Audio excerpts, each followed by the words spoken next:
In a town called Triumph, tradition runs deep. 130 years back, men with brooms and large stones gathered together to compete in a game of strategy and skill. And this is my mother's grandfather. Alan Wilson can trace his bloodline back to the start of the Waltham Curling Club, back in 1884 when Scotsman John Curry founded the club during a visit.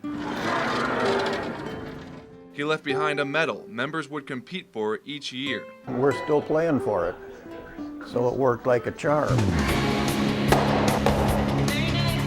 Today, the club carries on with over 100 members from all different backgrounds. The game turns 130 years old up in Triumph this year, a tradition Alan Wilson hopes younger generations will continue for years to come.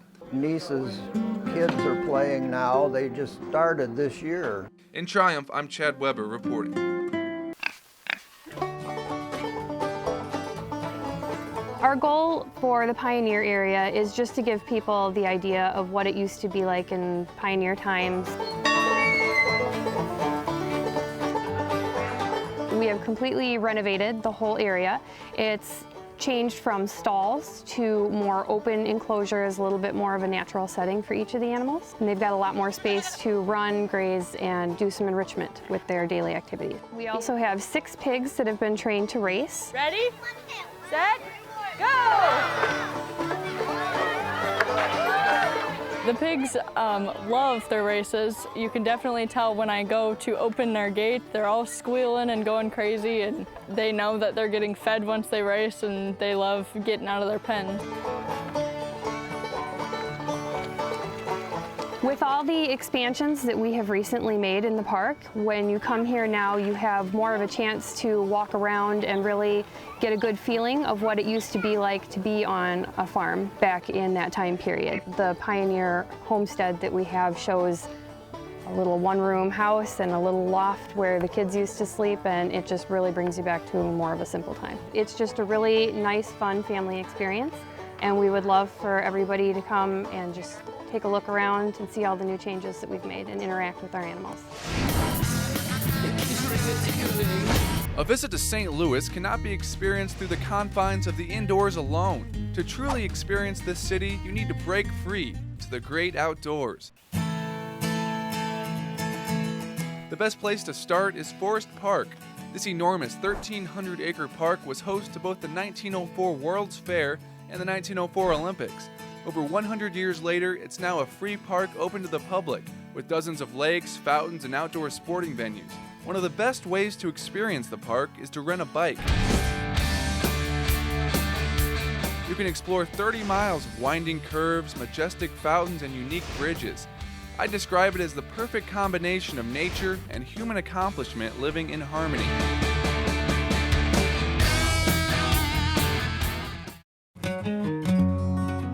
Located about a half an hour west of downtown St. Louis is a destination of peace and seclusion. Lone Elk Park is a nature sanctuary sitting on over 500 acres of forest.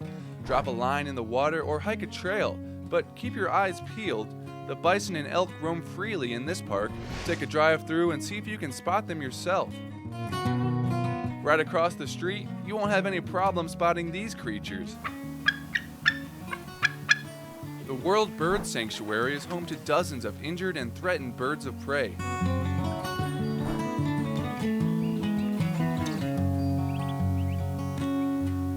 You can walk through the outdoor exhibits and see the birds up close, or take a hike and try to spot them yourself. And just like the sun and the stars, you can experience all these outdoor destinations free of charge. When the sun goes down over Interstate 74, the lights go up and the work goes on. But police say the dangers never dim. There's a lot of things going on. It was an all-American kind of day in Peoria. Classic cars,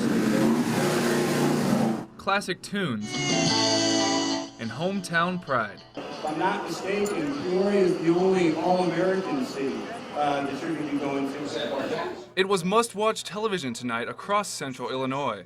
Monday Night Football with the Chicago Bears, the deciding game in the National League Championship Series for the Cardinals, and what some are calling the deciding debate in the presidential election. There's a presidential debate tonight? McCohen joined hundreds of others who flocked to the riverfront to get a fleeting look at a slice of American history.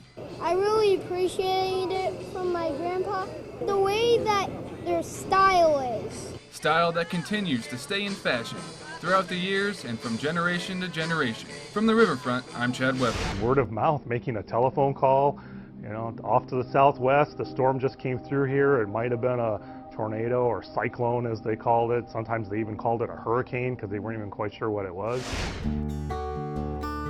Forest Park Nature Center is a 540-acre state-dedicated Illinois nature preserve. There's some on the north side of Forest Park Drive as well as some on the south side of Forest Park Drive. And within that area, we have 7 miles of hiking trails. With today's society, we're very busy. Technology's all around us. We're always connected to everything. So coming to the Nature Center, coming to Forest Park is a great way to kind of leave all that behind, come out for just even a short time, kind of get back to connecting with nature. And it's a great time to come out with family and friends, to be able to connect with them as well, and just kind of relax and enjoy the beautiful scenery.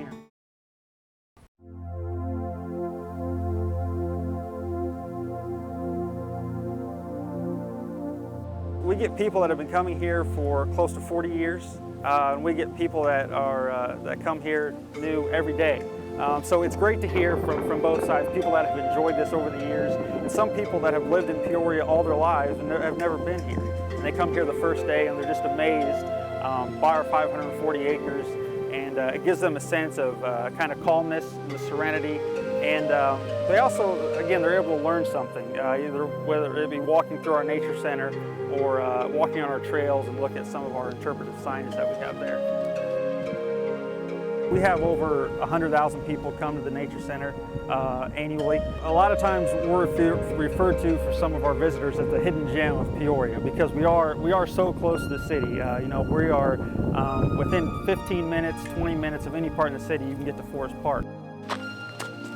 If people are, I'd say, unaware of the great nature that we have here in the Peoria area, I would encourage them to get out and hike a trail and see all the beautiful rolling hills, the prairies, the woodlands that we are so blessed to have here in the Peoria area. Good morning, folks. Welcome to the fair. The Old English Fair is kind of a step back in time to the periods of knights and fair maidens and jousting, sword fighting. The jousters we've had here were from the Full Metal jousting on TV. I mean, you're just never going to see those beautiful Percheron horses, and it is full contact, and we have the ambulance parked by. You absolutely cannot find this anywhere else. This is pretty unique to our area. No other Saturday and Sunday will be like this in Central Illinois.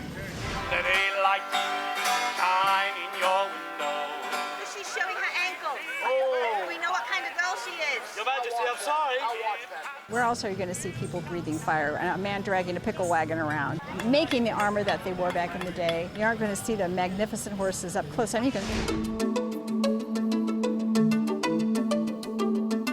If you're looking for an adventure in Central Illinois, look no further than the zoo.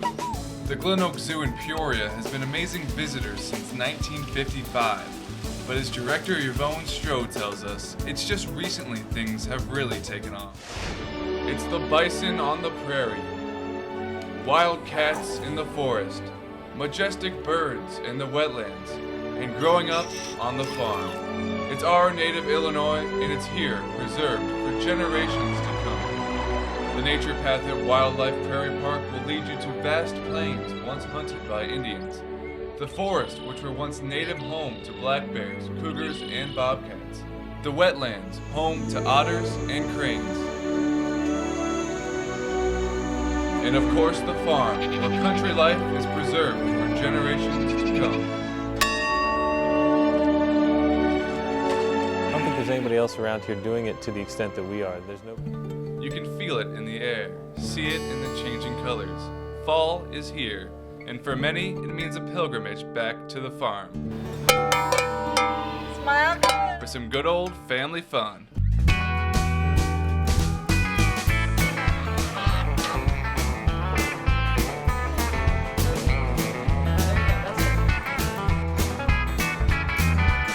Tanner's has been a Central Illinois destination for 65 years now, And once that mercury starts a-falling, you can guarantee things are getting busy on the farm. We have about 2 months. September and October are our busiest months. We don't take a day off, most generally.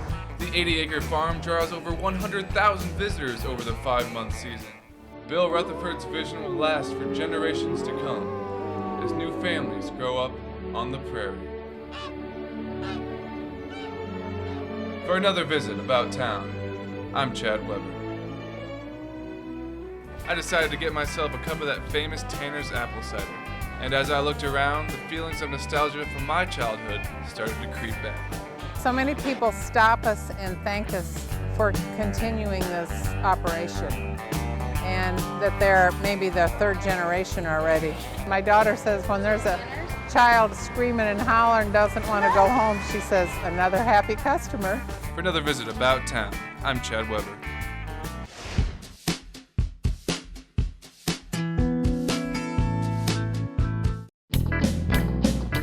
Boss Hogg's Barbecue is just a pit stop away off Route 24 in Banner. And if you haven't been by the 4-year-old restaurant in a while, owner Mike Arnold's got something to tell you. Never trust a skinny cook.